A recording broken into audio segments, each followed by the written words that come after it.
Hello বন্ধুরা, তো আজকে তোমাদের সঙ্গে একটা জিনিস শেয়ার করছি। মানে একা একা একটা বাচ্চা সামলালে যে মাঝে মাঝে কত অসুবিধার মধ্যে পড়তে হয়, সেটা যারা আর কি একা মানুষ করে তারাই হয়তো সব থেকে বেশি জানে ভালো করে। তো সব সময় তো চলতেই থাকে এটা ওটা দুষ্টুমি, সবটা তো আর শেয়ার করা হয় না, কারণ এটা করবেই বাচ্চা মানুষ, আর সেটা আমাদের ঠিকও করে নিতে হবে। কিন্তু এক এক সময় এতটা পরিমাণ বাড়াবাড়ি করে দেয় দুষ্টুমি, সেটা তখন আর সহ্য করা যায় না।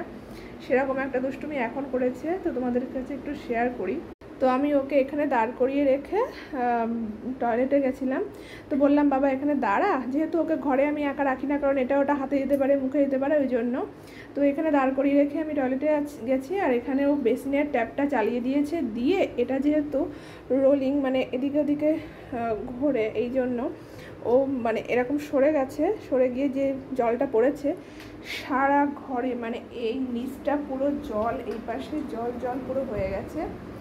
হ্যাঁ, আমি পুরোটা এখনও পরিষ্কার করিনি, কিছুটা পরিষ্কার করে আমি ডেকচি ভরে ভরে ফেলেছি কিছুটা। কিন্তু আমি আবার পরিষ্কার যখন করতে যাচ্ছি তখন ও আবার এই জলের মধ্যে হাঁটছে, ওতে আবার ঠান্ডা লেগে যাবে, মানে সব দিক মাথায় রাখতে হবে, পরিষ্কারও করতে হবে। তো যার কারণে ওকে ঘুম পাড়িয়ে রেখে তারপরে আমি আবার এটা এখন পরিষ্কার করতে এসেছি। মানে এই কাজগুলো মাঝে মাঝে এতটা বাড়াবাড়ি করে ফেলে, তখন খুবই কষ্ট লাগে। তো এই নাইটিটা ভিজে ছিল জন্য আমি এটা দিয়ে আর কি পরিষ্কার করছিলাম। তো এটা এখন ভালো করে পরিষ্কার করে নেবো এই আর কি।